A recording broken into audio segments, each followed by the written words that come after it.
Welcome back to Rock Guitar Confidential with Scott and Ryan.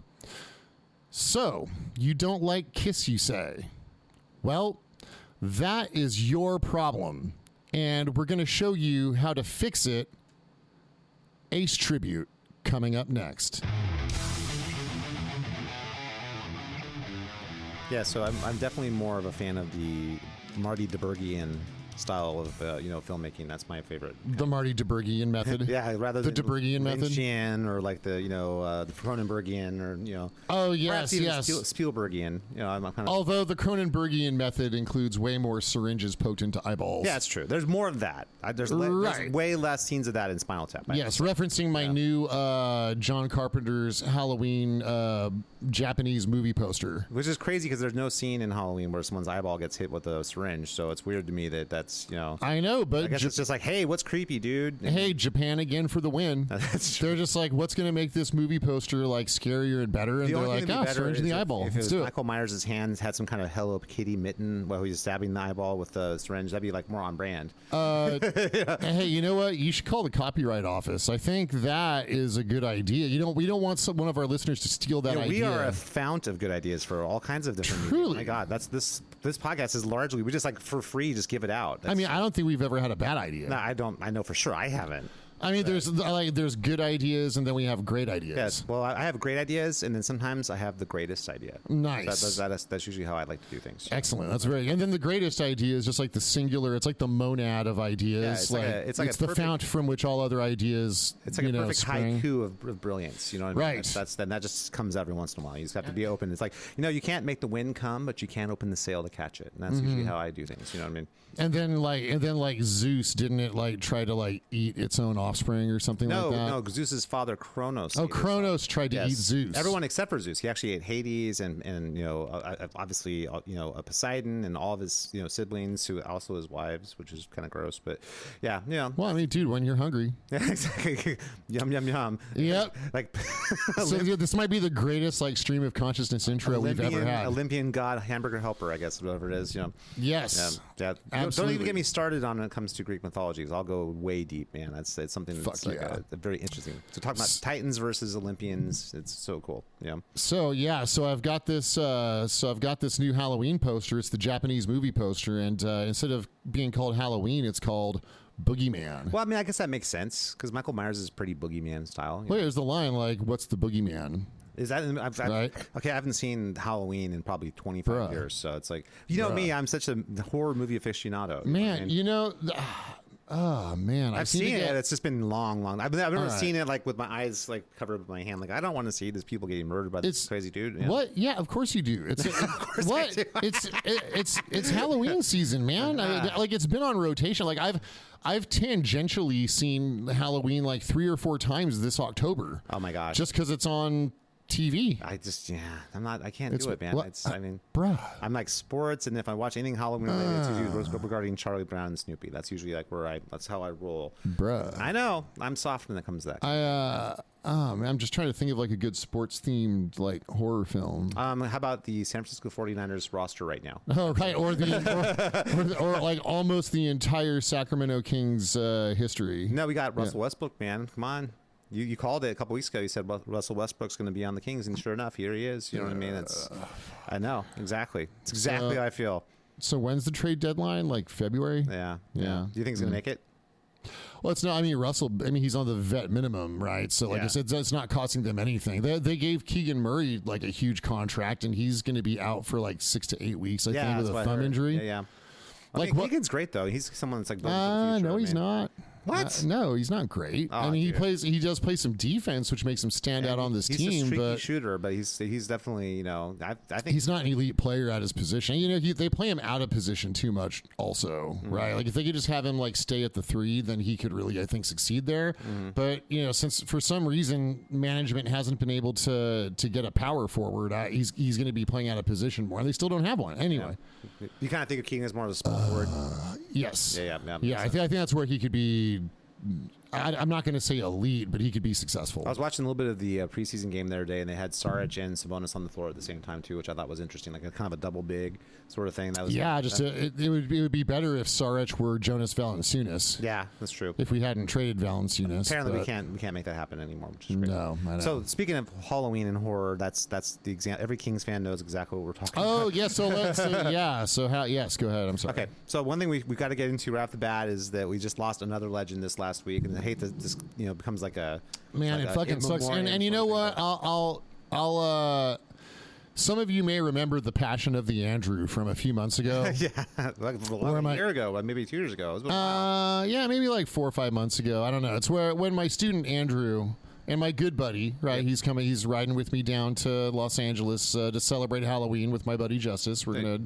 And his girlfriend Nora. It's gonna be fucking great. We're doing Halloween Horror Nights at Universal Studios. Nice, dude. Right on. That sounds right, dude. That's tailor made for Ryan. Oh it totally is. And then we're gonna see. We're gonna make sure we catch a theater screening of Guillermo del Toro's Frankenstein. Oh, nice. Yeah. On Halloween proper, and who knows what other spooky shit we can get into. Yeah. But yeah, I'm going out of town, damn it, and I'm gonna celebrate. Unfortunately, King Diamond is not within a 100-mile radius this year, so this year I'm gonna do some other Halloween shit I want to do. Yeah, it's always a good time. While you're there, just do me a favor, just have a good time and be safe. Oh, I will. I'll definitely have a good time. I don't know if I can vouch for my safety, seeing as how I get random black eyes. That's not random. You gotta kick some ass, dude. Yeah, well, some people's asses just need kicking. Dude, it happens, man. I mean, when the other music schools heard about what a great success Skip's Spotlight series was, they came after me. The jealousy right? gets really, the jealousy really bad. was big time, and right? You gotta do what you gotta do, man. Yeah. Yep. So big congratulations to all of our Spotlight series performers out there. They did a great job. Yep.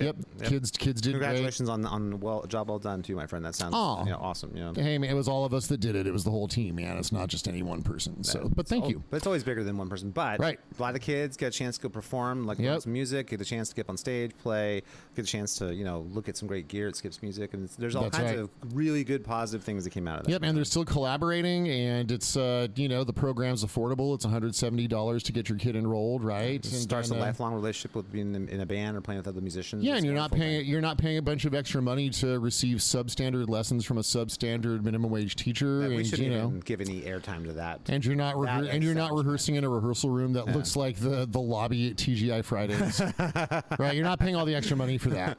Yes, nor should you. Nor should you avoid that if possible. So, so the Passion of the Andrew part 1 and 2 was all about Andrew showing up at his guitar lesson. Okay. Yeah. With an acoustic guitar. Yeah. After he had been pining for a J Custom. Yeah. Right? Which seems like shocking. It's a shocking turn of events. You know what I mean? Totally. And he eventually rectified the issue, right?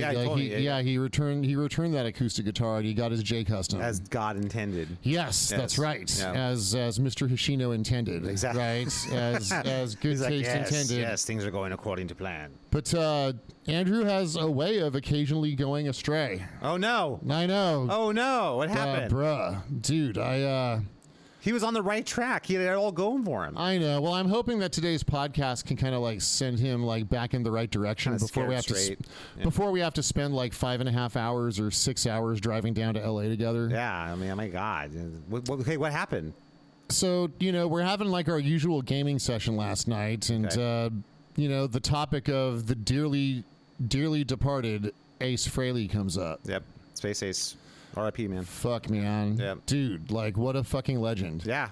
Way beyond. One thing about him, Eddie, when he passed, he changed guitar playing completely, but Ace was influential in a whole different way. He really inspired a bunch of kids to pick up the guitar who would never have thought about picking up the guitar. He was like a superhero to kids' lives, you know what I mean? But in a positive way, right?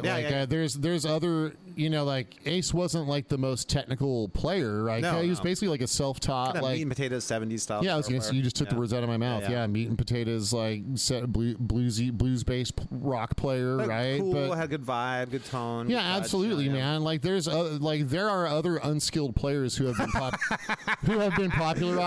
Yes. Who inspired kids to pick up guitars, but it was still a botched experience because of who that player was. Ace was skilled enough where there was some meat on the bone. You can go in there, you could start digging away. Then there's enough there. It wasn't like he had he wasn't a bad guitar player by any stretch of the imagination. He was no, not at all, dude. And there's well, I'll put a pin in that, so just because I definitely want to dig into that more deeply. But yeah, so Andrew says something to the effect to me last night. He says, "Man, I'm just not really that into Kiss." Okay, so how'd you react, man? Was it kind of like, hey? I said, bruh, because we're playing games, and that's what the someone's kids say. eyes gonna get blackened. I just well, that would of course always be me. Yeah. I mean, I was kind of speechless, man. I was like, dude, like, what the fuck? Okay, so I don't know what to. Was there a follow up comment? I told Andrew, I was like, dude, I think I might need to like reevaluate our friendship. I mean, I don't know. Like, I think about all kinds of things now. Yeah, I mean, you like what? Like, dude, what the fuck? I thought you were like, a guitar enthusiast. Like, so what is it? Did he have anything massively against Kiss? Or was it just was it like before his time? I'm gonna, I think it's a generational thing. I mean, there's still hope for Andrew. Yeah, I mean, that era of Kiss was actually even before you and I, though. That was, I mean, we were born like around the time that era. Kiss so I was born in '78, and that was like the release year for Love Gun. Yeah, which is like wasn't Alive like right before that too? Was the like first Kiss Alive? Wasn't that like '77 or something like that? Alive was like '74 or '75. Oh, was it much earlier? Okay. Yeah. Because it's like Destroyer was '76. Okay, well that was way before our time. And Alive was before that, right? Oh, was it? Okay. Yeah. I don't know the timelines much. No, it's all right. And so Love Guns of the original lineup and makeup, like Love Guns, my album. And one of there's two reasons. One major reason is that three reasons. One is I thought the album cover was fucking awesome. Okay. It's the one where they're all inside, like it looks like they're in like the cantina from Star Wars. Yeah. Right, but there's a bunch of like hot like kabuki paint wearing like Kiss chicks just like like laying at their feet while they look like fucking rock gods. Yeah, it's the best. It's the best makeup cover. Nice. Destroyer is great too, as they like as they all dance through the apocalypse. Right. Yeah. I mean, that's awesome. Dancing through the apocalypse is great. Yep. But like Star Wars Cantina filled with like super hot like 70s Kiss chicks. Like kind of. Which isn't it amazing that Gene Simmons is able to get like super hot 70s? I mean, no, it's just funny to me. Well, he knows it. It's because he's a rock star. Like he laid down the template. He was like, if you're like kind of an ugly dude, if you want to get some, you'd better be in a rock band. Yeah, I mean, I guess. I mean, right? Lots of makeup on and the whole thing. But dude, he found. You know what? All any of us can do in this life is find a way. Exactly. And man, I can elaborate on that, but no, you're right. I think that imagery is kind of inextricable from that era of Kiss. That's a big part of why they were so successful, because people were way into that. I mean, it wasn't just the music. Music was part of it for sure, but I think the imagery, like the bigger than lifeness of it, like it was almost like superheroes, like kids would almost like if Spider-Man had a band or something. I feel like that's kind of what it was like. You know what I mean? But kind of like a highly sexualized Spider-Man. Yes. Because that's another. Well, that was that '70s kind of rock god thing, you know what I mean? Right. I mean, like, dude, the party was in full swing in the '70s, right? And it was just about to get turbocharged into the '80s. And when Van Halen came out, showed the way. Well, and Gene had a hand in discovering Van Halen, as is well known. Yeah. So one reason is the album cover, because when I was a kid and my parents took me to Sears. Our family used to go to the mall, Sunrise Mall. Yeah. Oh, yeah. Right? Like every Friday night, right? The family would go get roast beef sandwiches at Rax, which is like Arby's. Yeah. And then we'd walk around Sunrise Mall. Yeah, right? That sounds like a fun time, actually. Well, it was great. Super happy memories. And one of the, and like they, so for me, it was always, okay, KB Toys. Yep. And then it was always, I had to go into Musicland, and I had to find, and if it was a department store, like Sears had a music section. Yeah. And usually a musical instrument section, like the Casio keyboards and like really bad guitars and things like that. Yes, as we've detailed on this program. Yep. That's right. So I would go look at all the cassettes, right? And I remember, and like, there's a certain like smell that I haven't smelled since. Okay, yeah. Like cassette tape, like record store smell. Like Musicland had it, and Sears Music. Hundreds and hundreds, if not thousands, of tapes and CDs. Yeah, all the tape. Like I don't know if the smell came from like the cardboard inlays or the plastic, man. Was it the plastic? I think it's all the plastic, yeah. Or just maybe all of it. It's like new car smell is a combination. Oh, of I know all that smell. I know materials. exactly what you're talking about. Yeah, right. I haven't smelled it since. I don't know where because if you go to like a used like like record store that has, because it's not gonna be the same. Musty sort of smell. It's like you can almost smell like the attics that those things were kept in. Yeah, and you know what? There's like, as a close cousin, it's funny how like there's so many pleasant musty smells. Okay, I wasn't going there, but well, so I mean, like before the old Skips music was torn down and replaced by the beautiful new Skips music, there were portions of Skips that had like the cool like old musty smell. Yeah, well, because it's been there for freaking 45 years or whatever. Yeah, like it kind of lost it towards the very end when it, like, that's, I don't know, I'm not sure what we can, maybe the Rains we can contribute that to anyway, but like rehearsal rooms have like a certain kind of gross, like musty, sweat mixed with balls, mixed with like. I don't know about like maybe like mildew a little bit. Like, no, I don't know, but I interpret that as a pleasant smell because I have a lot of happy memories wrapped up in rehersal rooms. Your amp up, you're gonna play. Right. Yeah, that's true. Right. It's a even vacuum tubes getting hot. There's a smell that they'll have. That's yeah. You know what I mean, that's I a get cool that. Smell. You know what I mean? Yeah, I totally get that. Yeah. So I just remember like just the smell of the cassette section in Sears.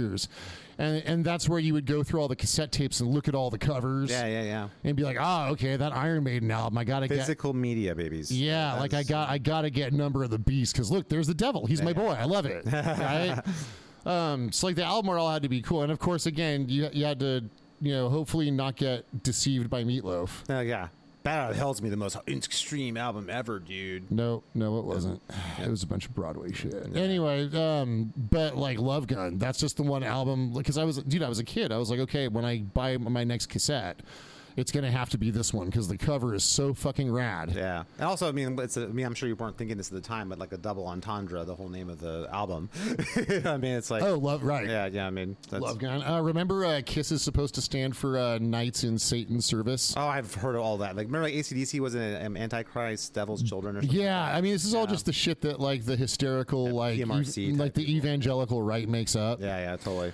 But like, whatever. Judas Priest is totally backmasking. Oh, fuck. I miss the Satanic Panic so much, dude. I miss it so much. Well, Ace, though, anyway, from a guitar perspective, he was not, some virtuoso guy, but I think that he's a guy that, like, for a whole generation of kids, made them want to pick up a guitar. That was, like, a huge thing. I mean, Van Halen came after them, and Van Halen inspired people to, like, want to be great. That was like, because his bar was so high, if that makes sense. Yeah, but Ace inspired him to do it at all. Yeah, exactly. People were not going to pick up the guitar, but the idea of doing that, I think that it was perfect timing, too, because it came out in the 60s, like all the guitarists from the 60s, like your Hendrixes, your Claptons, your Becks, your Pages and stuff, and, David Gilmour's, Pete Townsend's. That generation, being in a band was like the coolest thing you could do. And then when still is. You're damn right, but this new generation thinks that being a DJ is the coolest thing you could ever do.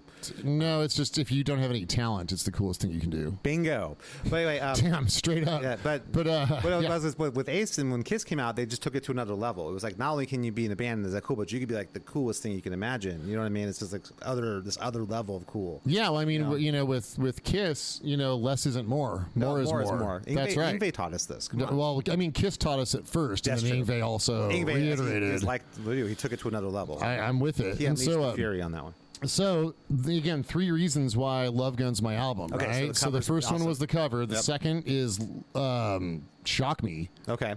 That's Ace's best Ace song. Yeah. It's the best. It's the best Kiss era Ace song. If you ask me, I mean, people will say Ace era Kiss song. Yeah. The Kiss era Ace song. Okay, gotcha. Yeah. Right, because it's the one. Oh, rather than like the Fearless Comet or something like that. Okay. Yeah. It's not from, or it's not from the Ace solo album. Like New York Groove is a great song too. Yeah. Although I do love I really love the Paul solo album. Yeah, that's what. With like, Wouldn't You Like to Know Me, and like, dude, there's some really great fucking songs. I mean, I love Paul. Yeah. Well, Paul's like him and Ace are the two most talented guys in the band for sure. Yeah, easily. Yeah, and then Gene's probably the least. I would say Peter's even better, more. Gene's he's brilliant at other things. I think the marketing aspect. Yeah, the business guy. Imagery. Yeah, and just good enough of a musician to get by. Yep, that makes sense. Yeah, absolutely. And he would probably say the same thing if you talked to him. And Gene's character was the coolest. Yeah. I mean, like the Demon and stuff. Yeah, I mean, for me, I love the Demon. I mean, I love the Spaceman too. Like probably Demon and then Spaceman. If we're just talking just about the characters. Mm-hmm.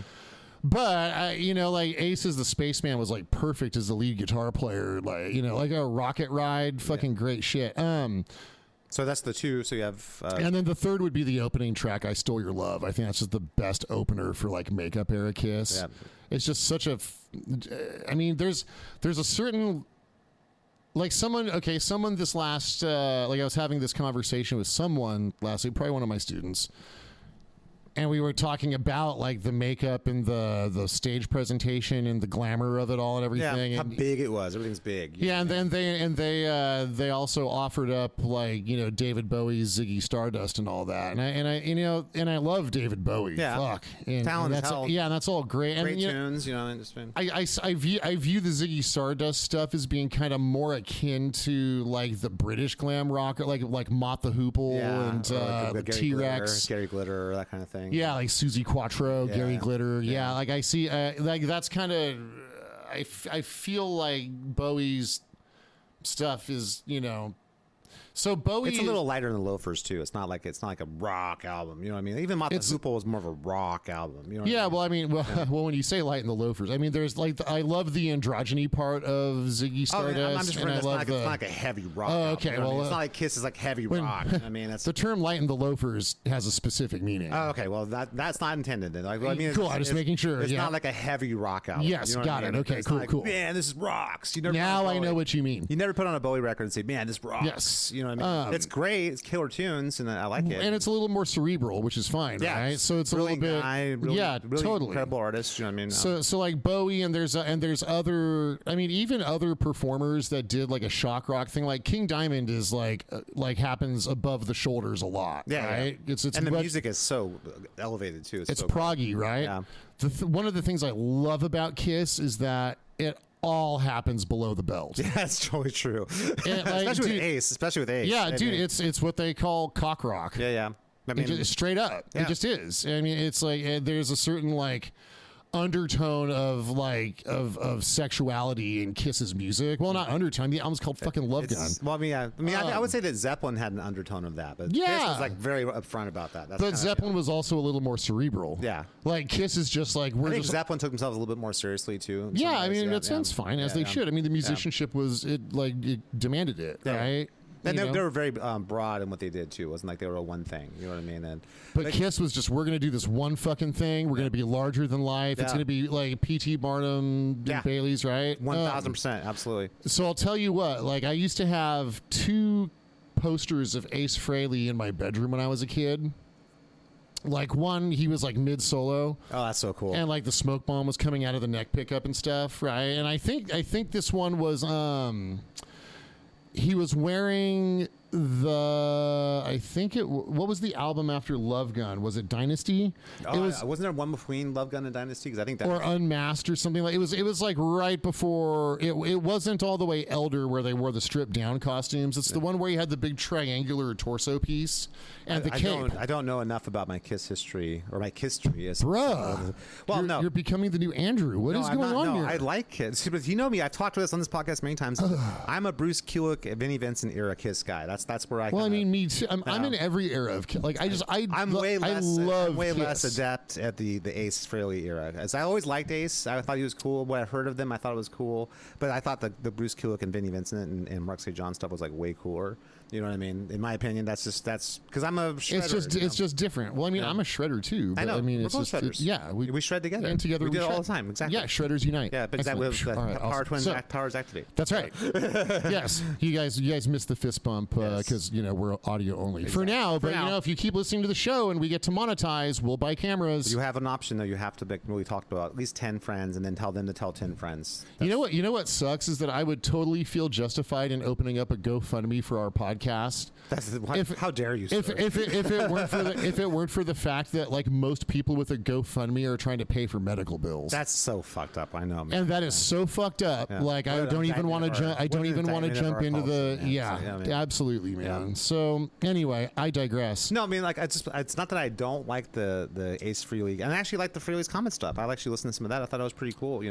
But it's his guitar playing. I discovered him post discovering Van Halen and Vai and Satriani, so it felt like very kind of what's the word? It's very mid. His lead playing was like it wasn't something I got super excited about. Like Ace had to be, in my opinion, like on. right? So, well, and I'll put a pin in that. So getting back to... I think he was cooler than like Joe Perry or something like that. Oh, God. Yeah, absolutely, dude. So. Joe Perry just looked like a low-rent Sylvester Stallone.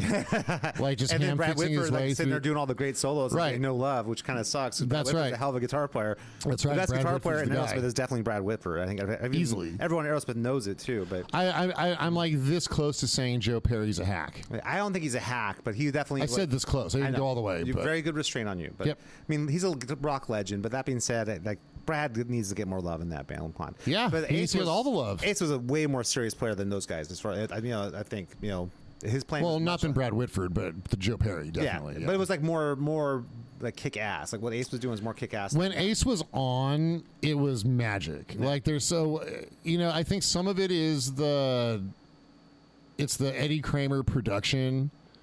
Right, and and apparently, like Eddie Kramer I think he did the first Fraley's Comet album too. Yeah, I think so. Yeah, yeah. He was doing a lot of production into the mid early '90s. I mean, that's right. Yeah. So it says a lot that Yeah. like post Kiss, he was down to work with Ace after all that, Yeah. right? Kramer obviously famously worked with Hendrix too. I mean, Yep. that's and full disclosure, like everyone should go listen to Eddie Trunk was really close friends with Ace, and Yeah, yeah. Eddie Trunk did a tribute. that makes sense.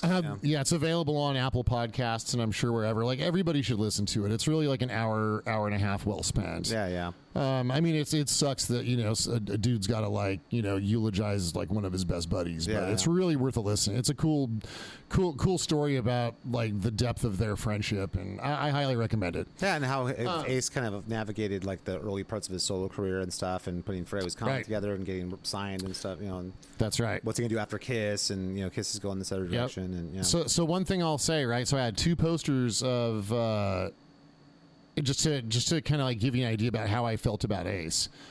So I had two posters of Ace Frehley in my room. So one is Smoke Bomb mid guitar solo, right? He's wearing the cape costume, so it's a little bit later. It's like it's getting towards the end of his tenure, but like he looked fucking awesome. Yeah.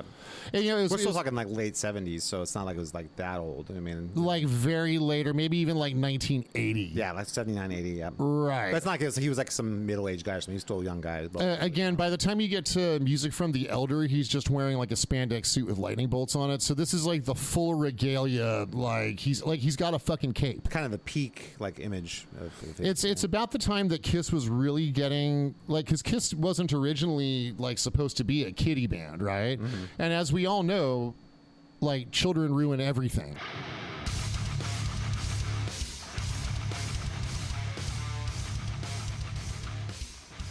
Thanks for listening to the Rock Guitar Confidential podcast with Brian and Scott. Please make sure to like, review, and subscribe to this podcast.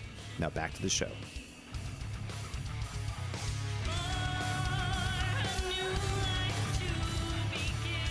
Right, so like once it becomes for kids, so really we can really draw I think a connection between like Kiss's image later in their career when they were perceived like there were action figures being sold and like and like people started bringing stupid children to the audience.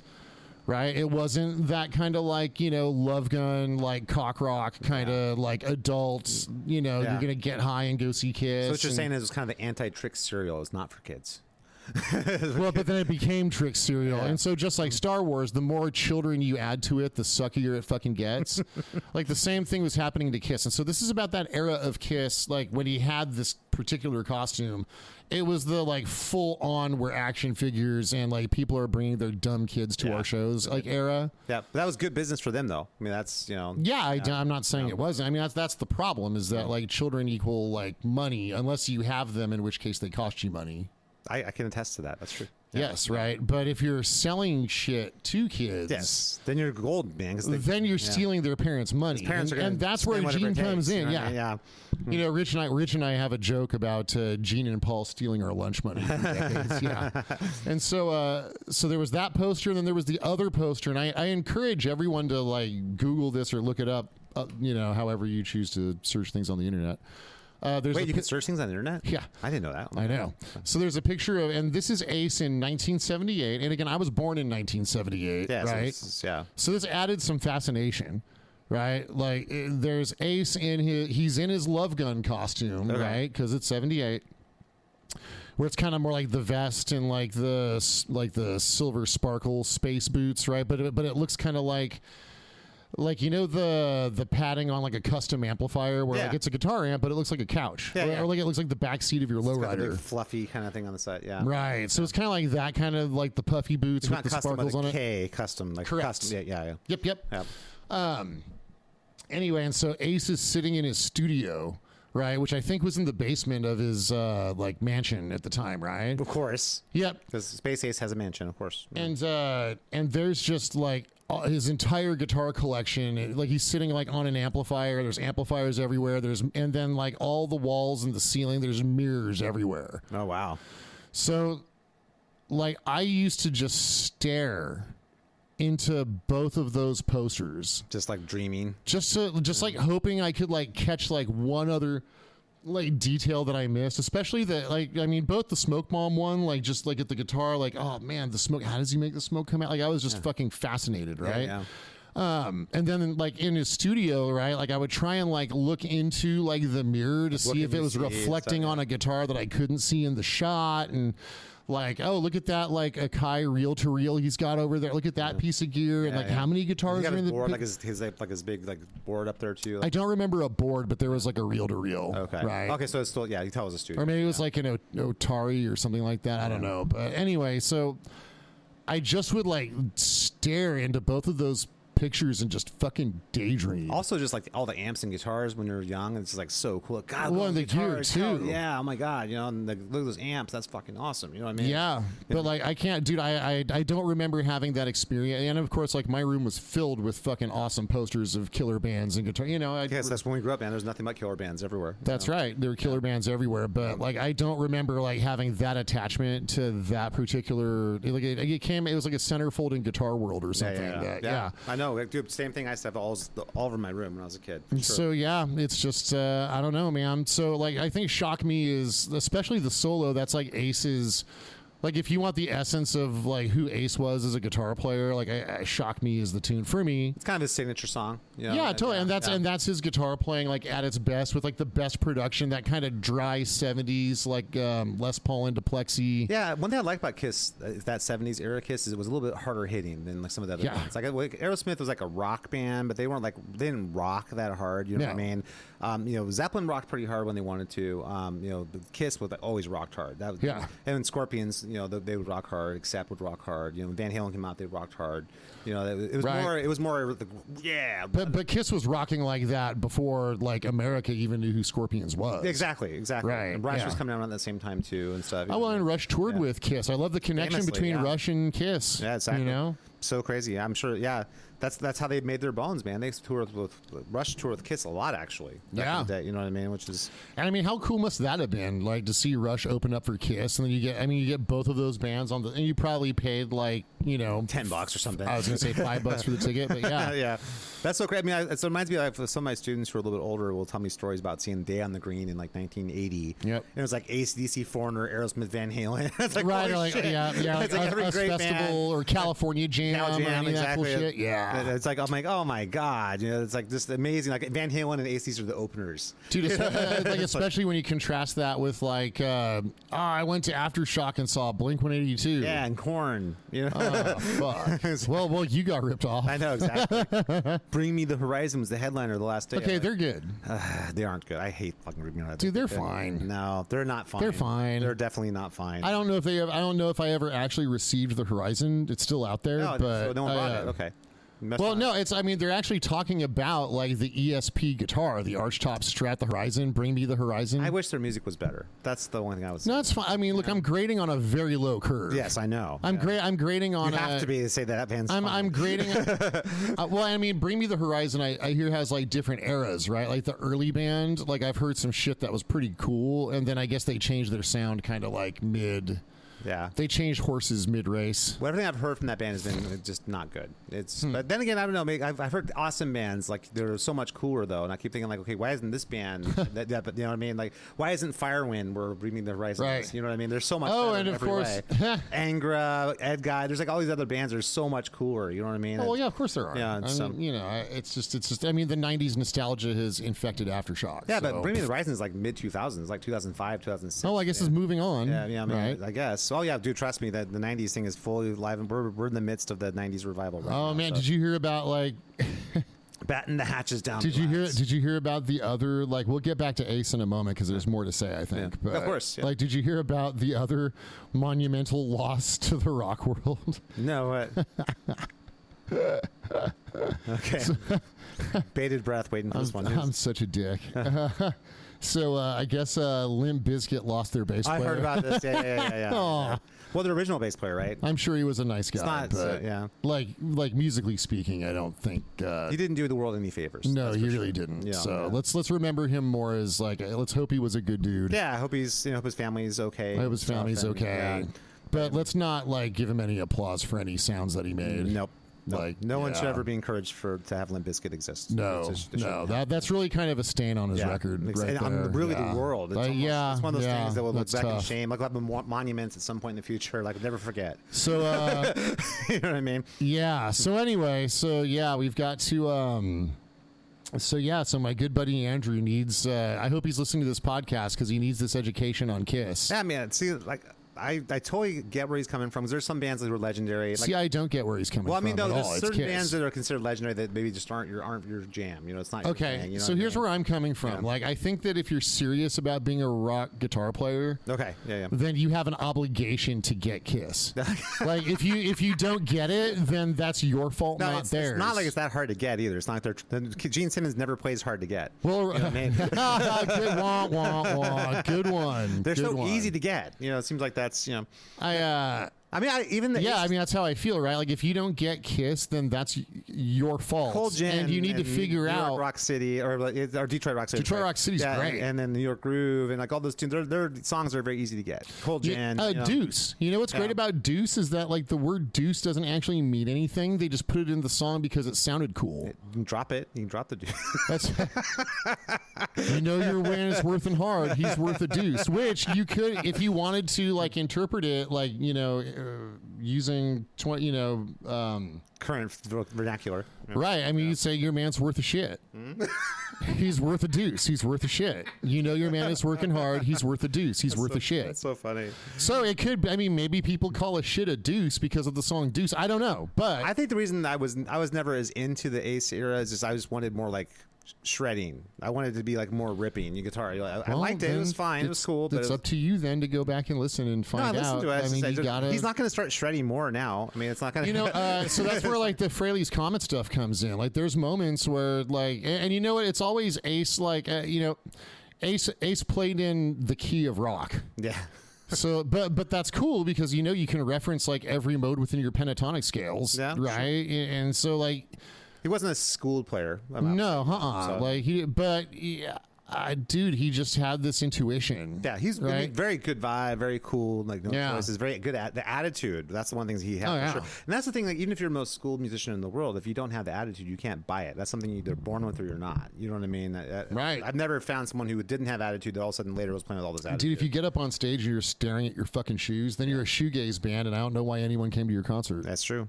I still don't know. All these I don't get it. I don't know why that's even a genre. It was tough for me, though, because I discovered Van Halen first, and then I went back and listened to Kiss. And it's one of those things where it's like, after you discover Van Halen, it's very hard to like get excited about someone else's guitar playing. But I was the same. I'd already discovered Yngwie and King Diamond. I don't know when I discovered...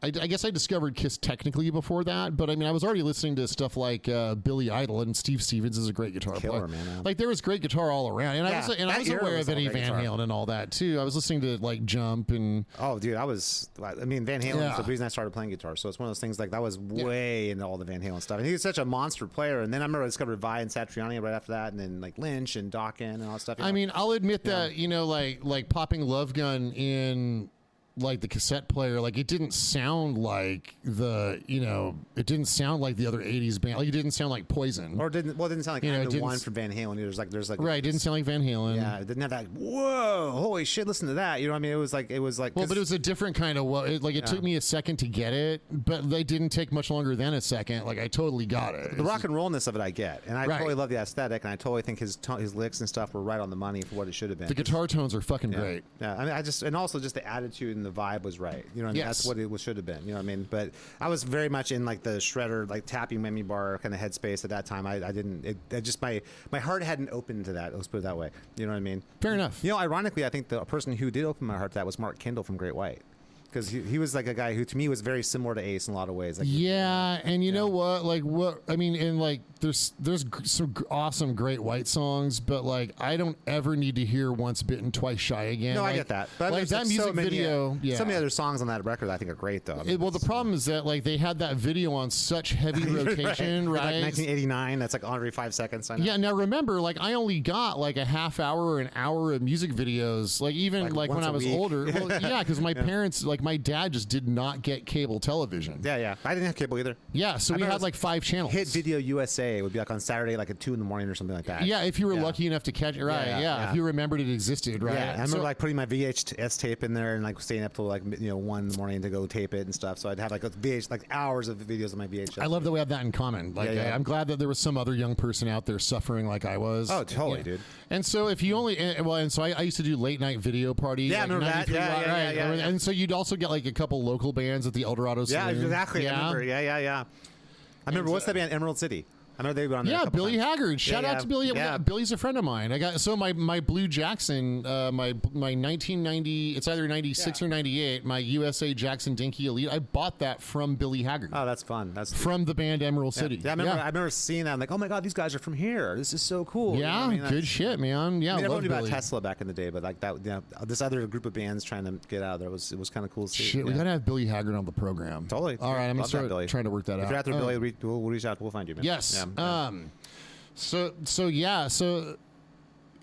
there was that. So all of those cool things about Ace, right? There's the imagery. So there were like Ace as a persona, just like further fueled a sense of wonder about guitar that I already had. Yeah. He just like the mystique. Now remember, there was also the mystique part is really there was also a lot of years where it was, well, what do they look like under the makeup? Oh yeah, because no one knew. Yeah. Kind of like what Ghost has done, but like except now we know. Except for they broke ground, and then no one had done that before them. Those who's this band? Well, and everyone knows who Tobias Forge is, and no one cares who's in his band. Yeah, exactly. It's him and whoever else. Right. But with Kiss, it was different. It was like oh my god, are these guys like really aliens? Who know? Like what the kids think. Like if I go see Aerosmith, like are they in the crowd with me and I just don't know? Is that guy standing next to me? Is that Ace next to me? Right. Exactly. How would you know? Because you wouldn't. Right. Yeah. So which is genius. That was cool on so many levels. It's Gene Simmons. Exactly right. So there was that, right? It just deepened that mystique about guitar that was already like I was already like hook line, like infatuated. There's something that was about that time period too, like that late 70s time period. Yeah. It was like the perfect time, like being in the right place, the right music at the right time, at the right image. I think everything kind of lined up. That's right. For Kiss to kind of happen. You know what I mean? Yeah, technology was such that you couldn't just there was no internet. Yeah, and the wonder though that kids have about like that kind of thing, it just felt bigger.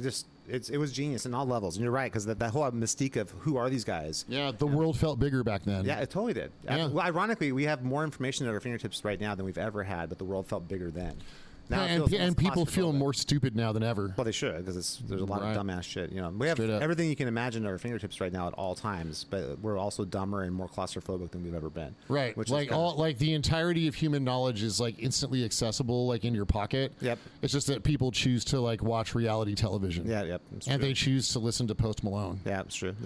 Dude, the other day I was on my morning walk, right, and I was walking through this like abandoned like bank. Okay. Dude, wait, why are you walking through an abandoned bank? Well, because the parking lot's big and you can add more steps, right? I'm shooting for 10 miles. Okay, cool. Yeah. Right. Actually, I know I got 10 miles the other day, but my Strava program, I know it fucked up. Like somehow I lost GPS or something. Son of a bitch. I know, motherfuckers. God. Anyway, so otherwise I love the app, but just to be fair, please sponsor. So I was walking through, and so like there's this weird abandoned bank where like at the corner of the bank there's like a rooster that lives there. Okay. And then like some stray cats and stuff, right? Okay. But so I was walking up like the incline to like the back corner of the abandoned bank parking lot. Okay. And I swear, dude, I felt like I was being watched. That's where it happened. I felt like I was being watched by Post Malone. Oh no. Yeah, because it kind of started to smell bad. Yeah. So like I was like, it smells kind of like Post Malone. Yeah. I mean, because like that's probably also where like the unhoused population is relieving themselves a lot. I think the acute lack of talent. Yeah, right. No, like I felt like some mediocrity like wash over me, right? Like it's almost a shadow. like a horrible feeling. This, it was terrible, right? And then like there was a little bit of bad breath on the wind. Yeah. You know, I felt a chill. I think what you say is there's a fell breath on the wind. That's what you have to say. Yes, a fell omen exactly like overtook me, and then all of a sudden, this fucking possum jumps out like from the shrubs and like runs across my path and then like bails past the chicken and. So that's what it was. What a wonderful story, though. It was a Post Malone. It's like my first like little holiday scare. I gotta tell you, I was with you 100% on that, man. That was awesome. That was like the imagery, the way you laid the story out piece by piece. That was right. Cool. And when I invoked Post Malone, you were like, "Oh yeah, bad smelling smell." And mediocrity and lack of talent. That's the thing that comes to my mind. And, right, totally. So that's what it was. It was actually like a large rodent that had been following me, like to the weird like animal, like like the island of misfit animals. Yeah.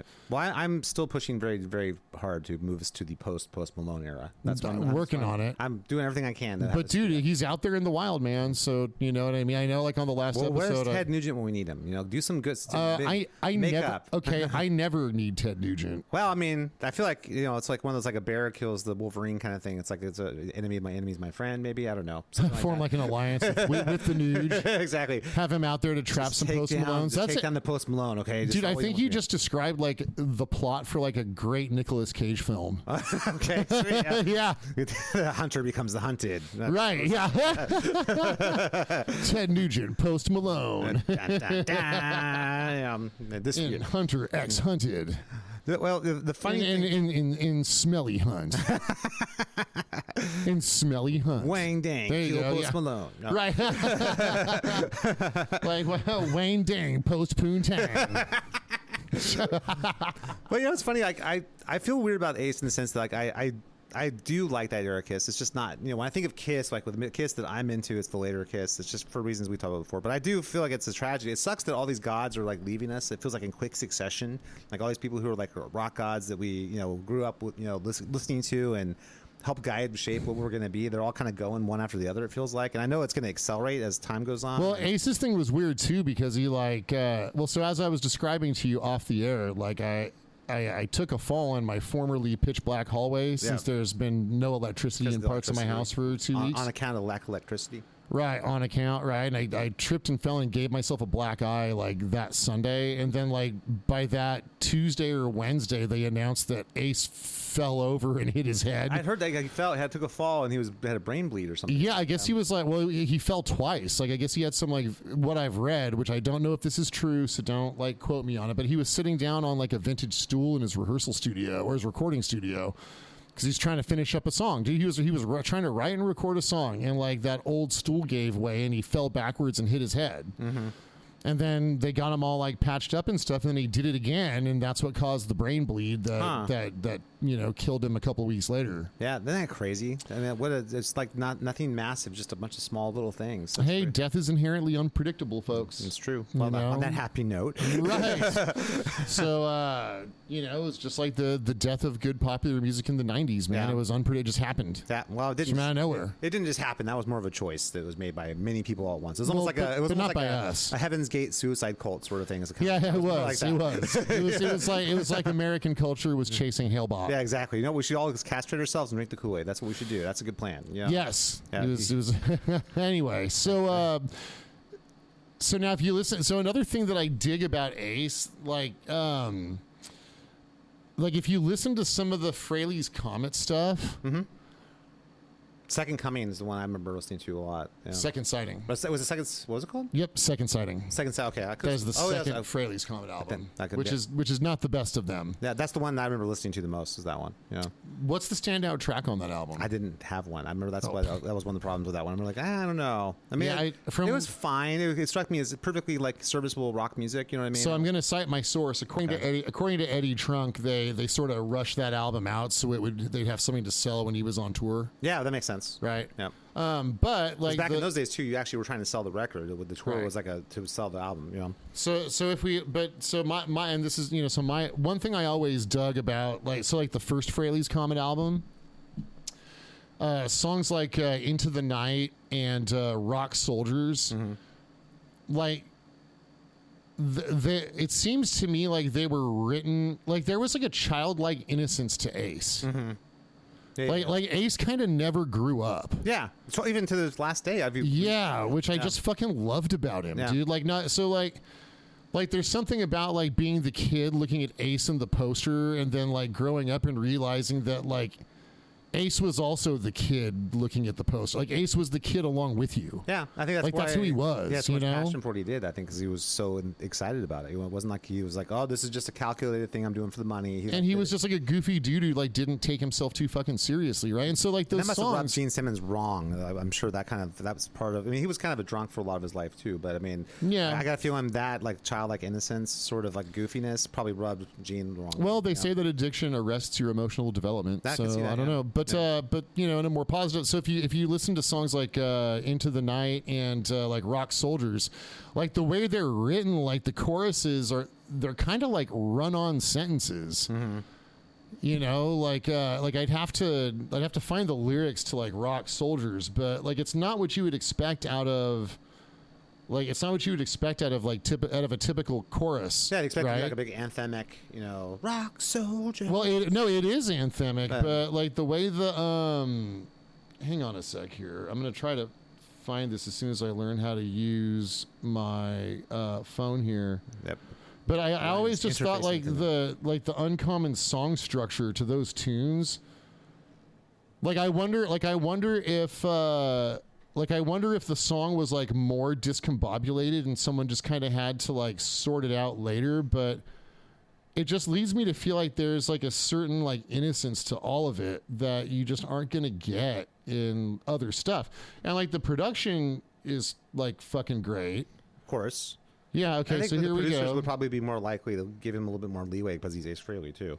You know what I mean? So like here's the chorus. This is the chorus to the song, right? Now again, for those who are listening, what a chorus is, it's the essence of the song. Yeah, it's like the right? part that repeats throughout the song that you're going to remember. It's like the hook line. Well, I mean, whether it repeats or not, it just has to be like the whole point of the song distilled down to its very like most essential core. But usually the chorus is repeated throughout the song. That's because the verse is one of the things that distinguishes the verse from a chorus. Is the verse will typically have different lyrics and okay, so yeah. so with that in mind, Yeah. like this is the core. Fuck, hang on, stupid fucking ads. God, how do I close this? Jesus Christ, hang on. Damn All right, consumer okay. culture. Yeah, seriously. Like I'm using their service without giving them any compensation. How dare they give me an ad? Okay, so here we go. So with all that in mind, this is the chorus for Rock Soldiers. Ahem, and I quote: "Rock soldiers come and rock soldiers go. And some hear the drum and some never know. Rock soldiers, how do we know? Ace is back and he told you so." Oh, okay. So Ace told us that rock soldiers are back. That makes sense. And Ace is back. Fuck yeah, I believe him. Yep. But like that's not it doesn't just repeat the words rock soldiers over and over again. Yeah, like yeah. it's more poetic, really. Yeah, I mean that's the essence of that time too. Well, I can't think of other songs that are written like the chorus written quite like this. Like I mean the chorus is like a song unto itself within the song. Yeah, It's not just a part of a song. I don't know. Bridges are like that too. Like a lot of bridges in songs like would almost be a cool other song if that makes sense. Well, totally, but Yeah. not choruses that usually. Like, very, it's very just- rarely. Yeah. Like that too. Like okay, like if someone brought that to me, like if one of my students brought that to me, I would try. My reaction would be to try and like tighten that up. Yeah. A lot of words. Yeah, it's a lot of words, and it's just it kind of goes on, and like if I had no knowledge of the song and you just like showed me those lyrics, I'd be like, this looks more like a verse. Yeah, you're absolutely right. Yeah, Right? You know, I've noticed there's like Gary Moore. A lot of Gary Moore songs are like that too, like on Corridors of Power and stuff. There's a lot of Yeah. choruses where you want the chorus to be tighter. It feels like it kind of same kind of thing. It kind of drains into the next little part, and I don't know it's kind of I think just the vibe of that time. That's probably around the same time too. Yeah.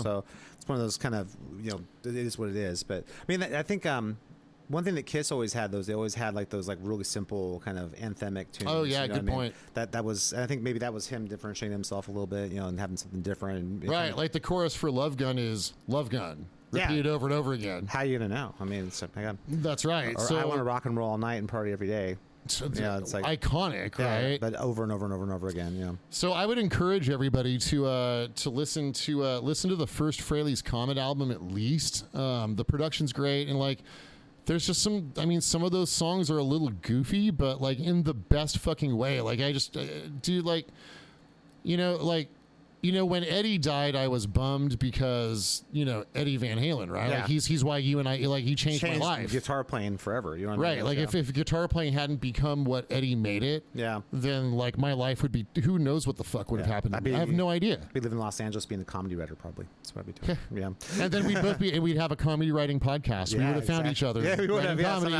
yeah.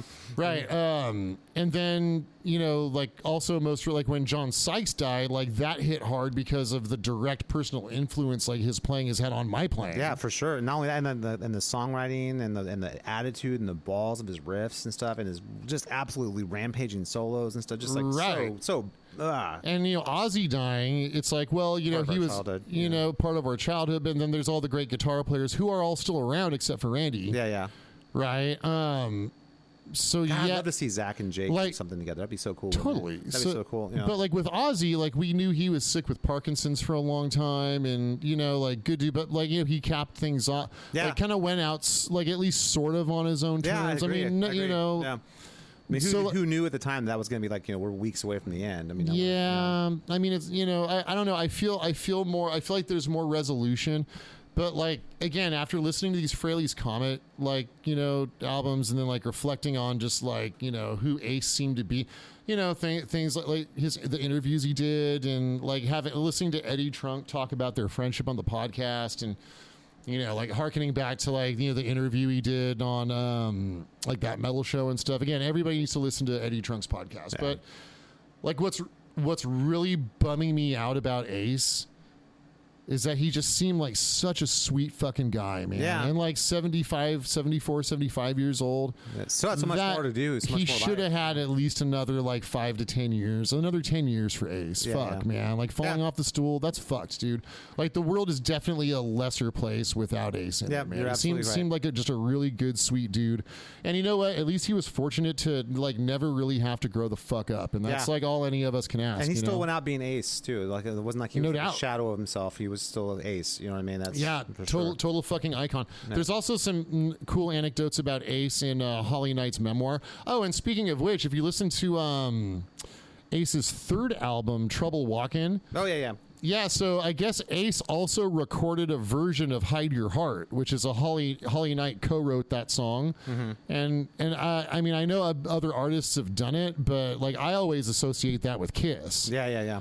Right, and I love Kiss's version, and I still like hear Paul Stanley's voice on it, but Ace does a fucking awesome version of Hide Your Heart, and apparently, rumor has it, and again, this is according to Eddie Trunk, I'm citing my source, go listen to his podcast, apparently that was Holly Knight's favorite version of the song. So Ace did? Yeah, so I carved some time out to listen to that while driving around this week, and like, it's really fucking good. That's so cool, man. It's really fucking good. So Ace will be and is missed. And Andrew, when you're listening, motherfucker, you've got to listen. Just start. You know what?